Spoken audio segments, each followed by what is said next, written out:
So the next type of loop that we have to work with inside of C# and most programming languages is something called a while loop. And the structure of a while loop is really easy, but it still follows a similar style to a for loop. We have some type of variable that's being compared against, and the data within the loop or the code within the loop must work towards reaching that end comparison. So how do we actually set this up? What is the purpose of this while loop? This while loop goes by another name, which is called a conditional loop.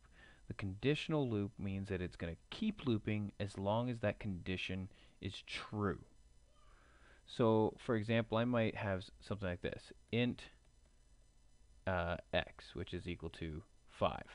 And then I might have some code that says while x is less than 10.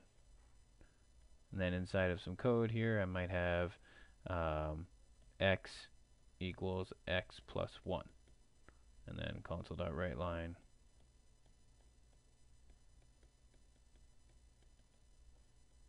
x. Now all this code does is you can see that it looks remarkably similar to an if statement. I could just as easily say if x is less than 10. And the same code inside of here. No difference. Now the only difference here we see is the two keywords. The if statement will say only go through the code inside once if this test condition is true. The while statement says go inside this code and continue going inside this code as long as x is still less than 10. So each time through it's going to add 1 to x. So x is going to be 5 and then it's going to be 6, display 6 on the screen. And then it's going to come back up. Is 6 less than 10? Yes it is. It's going to come back in again. Add 1, so now it's 7. Display 7 on the screen. And this process is going to repeat. Whereas on this side, all we're ever going to see is the value of 6 displayed on the screen. That's simple. Very, very straightforward.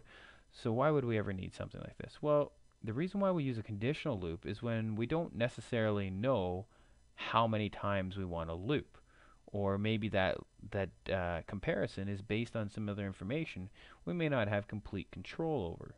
So for example, we might continue playing a game until the user hits the escape key. So your while loop might be while user button is not equal to escape, continue playing. So you can see that we can actually repeat this. We can intentionally create an infinite loop using a while loop doing the following. Because remember, it just does a test condition. It says while this test condition is true, continue executing the code. So we could actually do something like this, while true. And then we could just have our code inside of here as normal. This is what we call setting up an infinite loop. This will loop forever. The only way you're ever going to get out of this loop is if somewhere there is a break statement inside of this code. And that is it. That's the only way to exit out.